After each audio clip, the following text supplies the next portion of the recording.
안녕하십니까. 김종상의 정치인문학입니다. 오늘은 블룸버그가 선정한 세계 최고의 미래학자 제이슨 생커가 제출한 코로나 이후의 세계에 대해 말씀을 드리고 약간의 첨언을 하려고 합니다. 이 책은 아마존 베스트셀러 1위에도 올랐는데요. 바이러스가 바꿔놓은 새로운 변화가 어떻게 몰려오고 있는지 참고하시기 바랍니다. 결론부터 말씀드리면 제이슨 생커는 코로나19의 영향은 향후 수년 혹은 수십 년간 그림자를 들이운 채 계속될 것으로 진단하면서 질병의 확산, 의료 서비스의 과부하, 또 경기 침체, 근무 형태나 소비 습관의 변화 등 미래에 닥칠 위험에 우리는 미래학자처럼 사고하고 대비해야 한다. 이렇게 조언을 했습니다.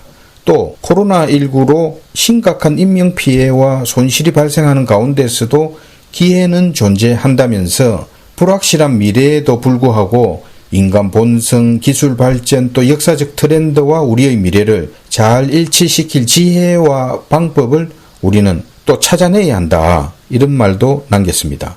가뜩이나 4차 산업혁명 시대로의 지금 전환에 대비도 해야 하고 코로나19까지 겹쳤으니 쉽지 않은 상황에 직면한 것은 분명해 보이고요.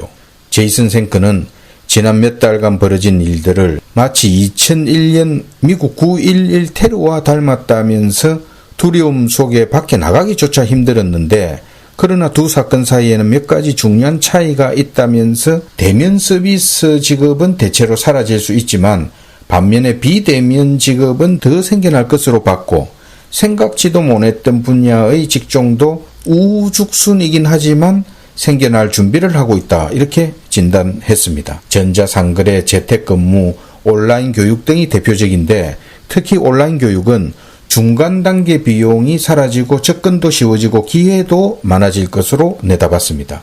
노동자 변화도 예측했는데요. 필수 노동자, 즉 일터에 꼭 나와야 하는 사람, 사무실 밖에서도 업무를 볼 수 있는 지식 노동자는 살아남고 주로 서비스 업종 사람들이 가장 영향을 많이 받을 것으로 예측했습니다. 따라서 온라인 학습을 통해서 개인이 직업을 바꿀 선택지를 넓혀야 한다 이런 조언도 했고요.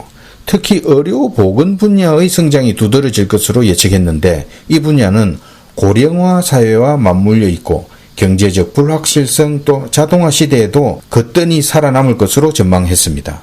그리고 인스타타크, 장을 대신해서 봐주는 사업인데요. 우버이츠 같은 배달 유통업이 성장할 것으로 예측했습니다. AI나 로봇 같은 자동화 과정 중에서도 공급망과 관련한 분야에 많은 일자리 수요가 생길 것으로 예측했고 대학들은 반면에 위태로워지고 홈스쿨링이 보편화될 것으로 예측되었고 관광 레저 산업도 위축될 것으로 예상했습니다. 다음은 국가 부채와 관련한 내용인데요.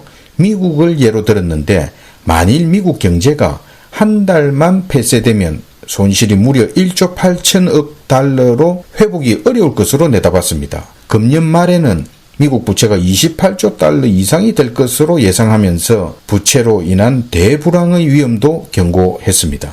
부동산의 경우 중요한 내용을 보면요. 기업과 자영업의 업무 공간 수요가 감소하고 주택 공급 과잉으로 인한 가격 하락의 위험성도 예상했습니다.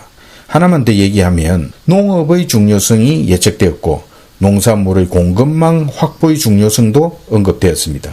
책 소개는 이 정도로 하고 저는 한 가지만 더 말씀을 드리려고 합니다. 지금 미국과 중국의 긴장이 점점 고조되고 있는데요. 국가 채무 또 재정 건전성에 빨간불이 들어온 우리 대한민국. 만일 미국발 중국발 경제 위기가 현실로 되면 우리는 어떻게 될까요? 저는 특히 부동산과 주식시장을 우려하고 있는데요. 아마추어 문재인 정권이 도덕성을 상실한 채 지금처럼 폭주를 계속하면 경제위기, 정치위기, 민주주의의 위기를 과연 감당할 수 있을까요? 미국이든 한국이든 향후 경제가 차기 대선을 좌우하는 단초가 될 것이다. 저는 이렇게 판단합니다. 정치인문학 김종상이었습니다.